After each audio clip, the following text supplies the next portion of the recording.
Hello everyone. देखिए friends, इस video पढ़ेंगे क्लास 10 की इंग्लिश और क्लास 10 की इंग्लिश का चैप्टर नंबर 4 है from the diary of Anne Frank. और इस चैप्टर के पढ़ेंगे लॉन्ग क्वेश्चन।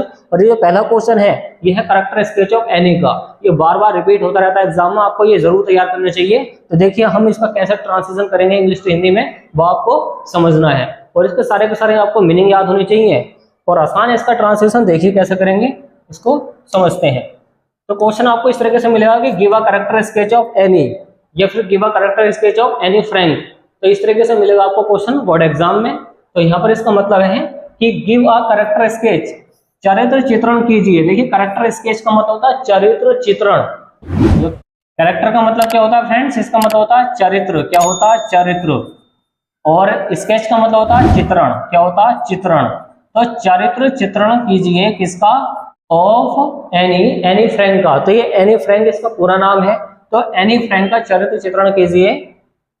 आंसर है इसका, आंसर देखें, एनी हैज फॉलोइंग कैरेक्टरिस्टिक्स। तो यहाँ पर जो एनी की है, एनी की जो विशेषताएं हैं वो निम्नलिखित हैं। देखिए इसका मतलब होता है विशेषताएं, फॉलोइंग का मतलब होता है निम्नलिखित। किस तरीके से लिखा हुई है वो देखिए। पहली विशेषता है इंटेलिजेंट। वो जो थी लड़की वो इंटेलिजेंट थी, बुद्धिमान थी। इसके बारे में आपको लिखना है। Any is an intelligent. देखिए वोवेल से पहले क्या आता है? एन आता है। तो एनी एक इंटेलिजेंट गर्ल थी, लड़की थी। सी इज एन एविड रीडर। वह एक उत्सुक रीडर थी। इसका मतलब होता उत्सुक होना। क्या होता? उत्सुक होना, रीडर। तो वह क्या थी? एक उत्सुक रीडर थी। एंड राइटर, और क्या थी? एक लेखिका थी। इसने किताब लिखी थी तो वह राइटर भी थी। हर डायरी अब उसने अपनी डायरी में रिवील्स किया है, बताया है। अरे इंटेलिजेंस, अपनी बुद्धिमत्ता को, अपने दिमाग को, मतलब उसके अंदर जो समझदारी थी उसने अपनी डायरी के अंदर रिवील्स किया है। And her love of learning, और उसके पढ़ाई के प्रति जो लगाव था, लव था। लर्निंग का मतलब था सीखना या पढ़ाई। जो पढ़ाई के प्रति लव था उसके बारे में रिवील्स किया गया है उसकी डायरी के अंदर। किसकी? एनी फ्रैंक की। दूसरी हेडिंग आपको याद करनी पड़ेगी। ये देखिए विशेषताएं चल रही है किसकी? एनी फ्रैंक की। तो दूसरी विशेषता है क्या है? क्रिएटिविटी, मतलब क्रिएटिव, रचनात्मक। इसका मतलब होता है जो रचना करता है, कोई नया क्रिएट करता है। देखें इसकी Hindi. Any is an apt. Any क्या थी? एक कुशल, क्या थी? राइटर थी, लेखिका थी। और गिफ्टेड, उसको गिफ्ट मिला था कुदरती। विद द टैलेंट, और उसके अंदर टैलेंट था ऑफ स्टोरी टेलिंग, स्टोरी को सुनाने का या स्टोरी को समझाने का, उसके अंदर टैलेंट था। सी राइट्स, वह लिखती है। देखिए सब्जेक्ट के बाद में वर्ब में अगर एस आ जाता है तो कौन सा सेंटेंस होता है? प्रेजेंट का इंडेफिनिट। ये सब्जेक्ट है। देखिए ये सब्जेक्ट है, ये आगे वर्ब में एस, तो क्या हो गया? प्रेजेंट का इंडेफिनिट। सी राइट्स, वह लिखती है हर असाइनमेंट, अपने असाइनमेंट को लिखती है। ओवर चैटरबॉक्स, चैटरबॉक्स पर। देखिए उसे काम दिया जाता है चैटरबॉक्स पर लिखने के लिए, एक निबंध, एक ऐसे लिखने के लिए दिया जाता है चैटरबॉक्स पर, बातूनीपन पर। तो वो इसके बारे में लिख कर लिखाती है। विद क्रिएटिविटी, अपनी क्रिएटिविटी से, मतलब अपने दिमाग से सोच सोच के किसके बारे में लिखती है? बातूनीपन पर एक निबंध लिखती है। कौन? Anne Frank. तीसरी आपको विशेषता इसकी तैयार करनी है, सेंसिटिव एंड इमोशनल। तो वो संवेदनशील थी। सेंसिटिव का मतलब होता है संवेदनशील, और इमोशनल का मतलब होता है भावुक। क्या होता है? भावुक। तो संवेदनशील और भावुक थी वो लड़की। Any is sensitive. एनी क्या थी? सेंसिटिव थी, संवेदनशील थी। एंड इमोशनल, और क्या थी? भावुक थी, मतलब भावना इसके अंदर काफी थी। सी लव्स, वह प्यार करती है।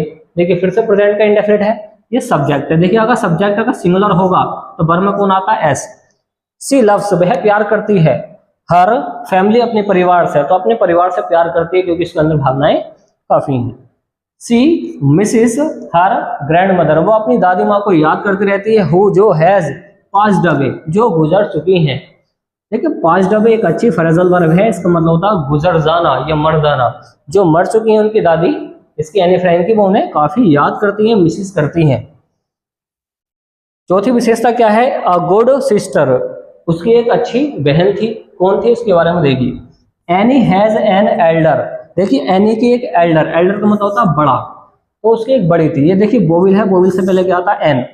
एनी की एक बड़ी सिस्टर थी, उसका नाम था मार्गोट। याद रखें, आपको ऑब्जेक्टिव क्वेश्चन में बार बार दिया जाता है कि एनी की बड़ी सिस्टर का नाम क्या था? वो था मार्गोट। तो एनी की एक बड़ी सिस्टर मार्गोट थी। ठीक, मार्गोट है, हैज आया तो बोलेंगे प्रेजेंट में। सी लव्स वह प्यार करती है, हर सिस्टर अपनी सिस्टर से, अपनी बहन से। सी लाइक्स वह उसे पसंद करती है। देखिए सी लाइक्स स्पेंडिंग वह स्पेंड करना पसंद करती है टाइम विद हर उसके साथ, विद हर उसके साथ। तो इस तरीके से आप इसका ट्रांसलेशन कर सकते हैं, आसान इसका ट्रांसलेशन है। और ये क्वेश्चन आपको जरूर तैयार करना चाहिए 6 नंबर में, और ये आपको शॉर्ट तरीके से आपको बता दिया गया है, आपको केवल यही तैयार करना है 6 नंबर के लिए। और देखिए हम इसको कर देते हैं क्लीन और ले सकते हैं फिर आप इसका स्क्रीनशॉट। चलिए आप इसका स्क्रीनशॉट लीजिए।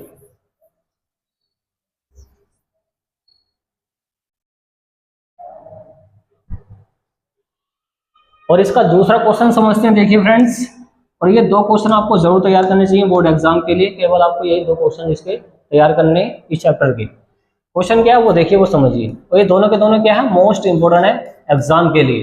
Why did Anne Frank maintain a diary, why did Anne Frank, Anne Frank ने क्यों, देखिए डिड आया तो कौन सा सेंटेंस है, पास्ट का इंडेफिनिट। एनी फ्रैंक क्यों, मेंटेन, मेंटेन करती है, बनाए रखती है और डायरी, एक डायरी को, तो मतलब एक डायरी को वो कैसे मेंटेन करती है, कैसे लिखती है, इसके बारे में समझाना है। देखिए आंसर है any is a 13 years old girl. Any एक 13 वर्षीय स्कूल की लड़की थी, मतलब स्कूल जाने वाली एक लड़की थी। तो 13 साल की थी अभी, 13 years ओल्ड, याद रखें 13 वर्ष की ये थी। ये क्वेश्चन जो है अराइज हो सकता है ऑब्जेक्टिव क्वेश्चन में। सी हैज अ गुड फैमिली, उसका एक अच्छा परिवार है। देखिए ध्यान से, सब्जेक्ट अगर सिमिलर होता तो क्या था, पोजीशन के लिए हैज आता है, अगर प्लूरल होता तो हैव आता।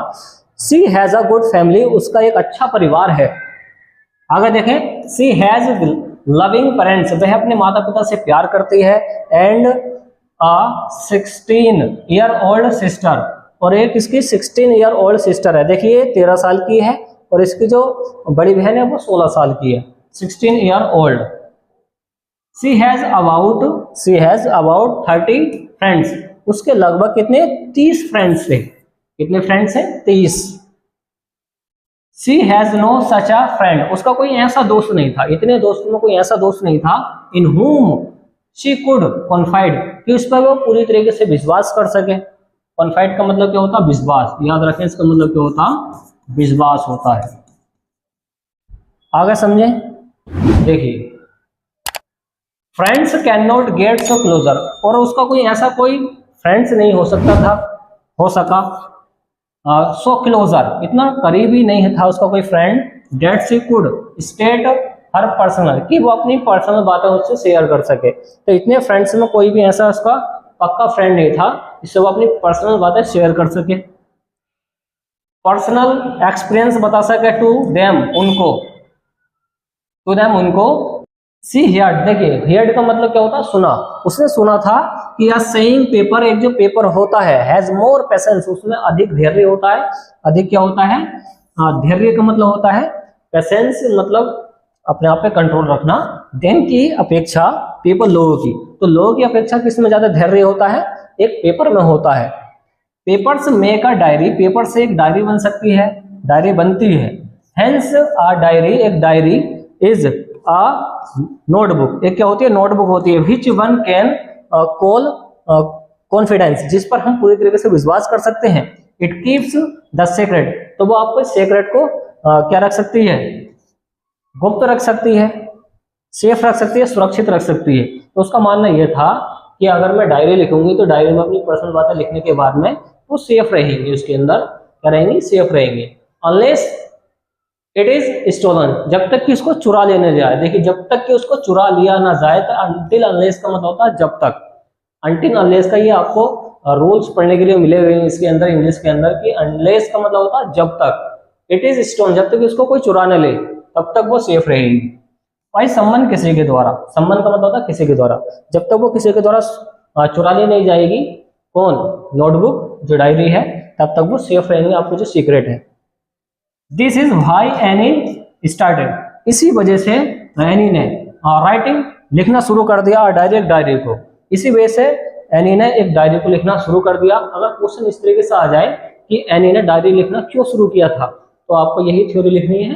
तो इसके या में आ सकता क्वेश्चन और करके कि एनी फ्रैंक ने डायरी को लिखना क्यों स्टार्ट किया था, तो भी आपको आंसर यही लिखना है, सेम टू सेम। चलिए हम कर देते हैं इसको भी क्लीन और दे सकते हैं आप इसका भी स्क्रीनशॉट। देखिए इसकी मीनिंग याद होनी चाहिए। मीनिंग जैसे कि आपको पता है, मेंटेन का मतलब क्या होता है, बनाए रखना। और देख लें कोई अच्छा सा वर्ड इसमें, ये जो कॉन्फाइड है इसका मतलब क्या होता है, विश्वास। एक्सपीरियंस का मतलब होता है अनुभव। पेशेंस का मतलब क्या होता है, धैर्य या सब्र, याद रखें, अच्छा वर्ड है। देन की अपेक्षा पीपल पढ़ते हैं इसको, इसका मतलब होता है लोग। और आपको याद करना है अनलेस, जब तक। स्टोलन अच्छा वर्ड है। देखिए स्टील की थर्ड फॉर्म स्टोलन होती है और ये पेसिव वॉइस बना रखा है, संबंध किसी के द्वारा। तो यहाँ पर जब तक कोई इसको चुरा ना ले तब तक वो सेफ रहेंगे आपके सीक्रेट एक डायरी के अंदर। और स्टार्ट आपको पता ही है, शुरू कर देना होता है। तो आपके नॉर्मली कुछ वर्ड इसके अगर आपको पता है तो आप इसका ट्रांसलेशन कर सकते हैं इंग्लिश टू हिंदी में। तो उम्मीद है फ्रेंड्स आपको ये वीडियो पसंद आएगी, तो वीडियो को लाइक एंड शेयर कीजिए, चैनल को सब्सक्राइब कीजिए। Thanks for watching guys. मिलते हैं कैसे नेक्स्ट वीडियो में जो काफी इंपॉर्टेंट होगी एग्जाम के लिए।